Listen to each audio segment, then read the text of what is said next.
বন্ধুরা, ইচ্ছে হলো তাইতে তোমাদের সকলকে স্বাগত জানাই। আজ আমি তোমাদের লাউয়ের পায়েস করে দেখাবো। এটা একটা নতুনত্ব খাবার তোমাদের সামনে আমি আনছি। হয়তো অনেকেই করছো, তবে আমরা করে খেয়ে দেখেছি, ভালোই লাগে, একটু আলাদা। একটা লাউ নিয়েছি, লাউটা একটু কচি নিতে হবে। লাউটা এই মাঝ বরাবর কেটে নেব আমি।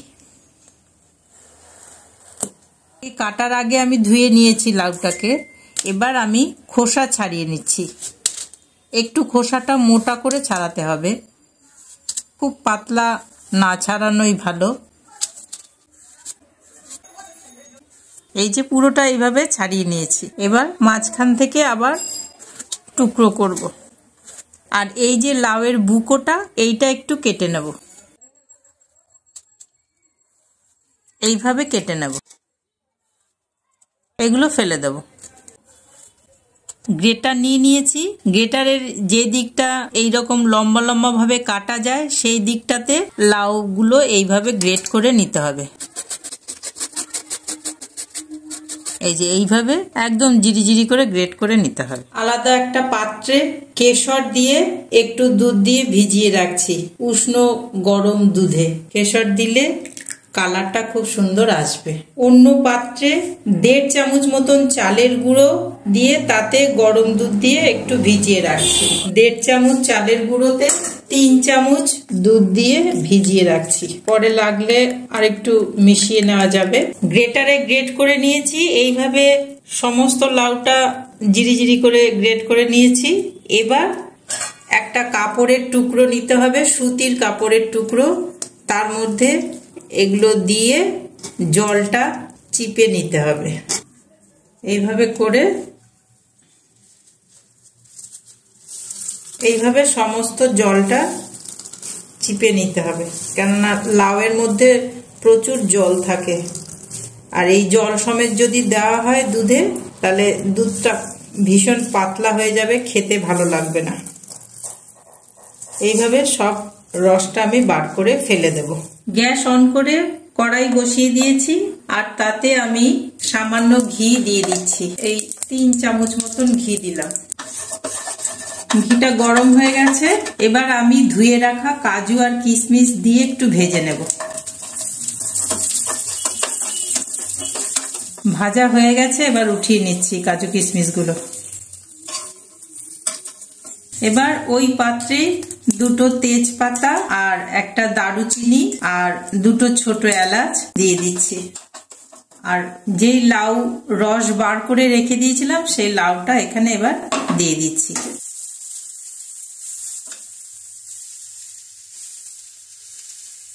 ভালো করে একটু লাউটাকে ভেজে নেব, যাতে কাঁচা গন্ধ না থাকে। সবটাই করতে হবে গ্যাসের ফ্লেমটাকে লো করে দিয়ে।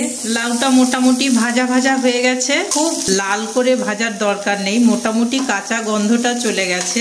এবার আমি অন্য একটা পাত্রে 1 লিটার দুধ নিয়ে বেশ খানিকক্ষণ ফুটিয়ে, কিছুটা দুধ শুকিয়ে গেছে এমতো অবস্থায় খানিকটা দুধ দিয়ে দিচ্ছি। সবটা দেব না, গ্যাসের ফ্লেমটাকে এবার একটু বাড়িয়ে দেব। কাজু কিশমিশ গুলো দিয়ে দেব। এবার ফুটে উঠেছে। এবার আমি গ্যাসের ফ্লেমটাকে কমিয়ে দেব। একদম কমিয়ে দিলাম। ফুটন্ত অবস্থায় যদি গুড় বা চিনি দেওয়া হয়, তাহলে কেটে যেতে পারে দুধটা, সেই জন্য একদম কমিয়ে দিলাম ফ্লেমটাকে। এবার আমি খানিকটা খেজুরে গুড় দিয়ে দেব, এই 3 চামচ মতন। কালার এবং ফ্লেভার দুটোই আসবে তাতে। যেটুকু খেজুরে গুড় আমি দিলাম তাতে মিষ্টি হবে না। যারা মিষ্টি কম খান তারা এরপরে আর মিষ্টি দেবেন না। আর যারা একটু মিষ্টি পছন্দ করেন তারা এরপর একটু চিনি দিতে পারেন। আমি একটু দিচ্ছি সামান্য। আমি এখানে 2 চামচ মতন চিনি দিলাম। যারা বেশি খান তারা আরো দিয়ে খাবেন, আর যারা কম খান তাহলে তারা দেবেন না। চিনিটা মেল্ট হওয়ার জন্য একটু নাড়াতে হবে। সামান্য একটু লবণ দিয়ে দেব, 1 চিমটি মতন। পায়েসে লবণ দিলে মিষ্টি তো, একটু লবণ দিলে টেস্ট বেশি হয় আর কেটে যাওয়ার ভয় থাকে না। অন্য একটা পাত্রে আমি গুঁড়ো দুধ নিয়েছি 2 চামচ। তাতে আমি কিছুটা দুধ দিয়ে একটু গুলিয়ে ঘন করে নিচ্ছি। এটা ঢেলে দিচ্ছি। এতে আবার বেশ করে নাড়াতে হবে। এবার একটু গ্যাসের ফ্লেমটাকে বাড়িয়ে দেব, 2 মিনিট ফুটতে দেব ঢাকা দিয়ে। ফিরে এলাম 2 মিনিট পর। লাউটা সেদ্ধ হয়েছে কিনা একটু উঠিয়ে দেখব। হ্যাঁ, হয়ে গেছে। এবার আরো খানিকটা দুধ দিয়ে দেব।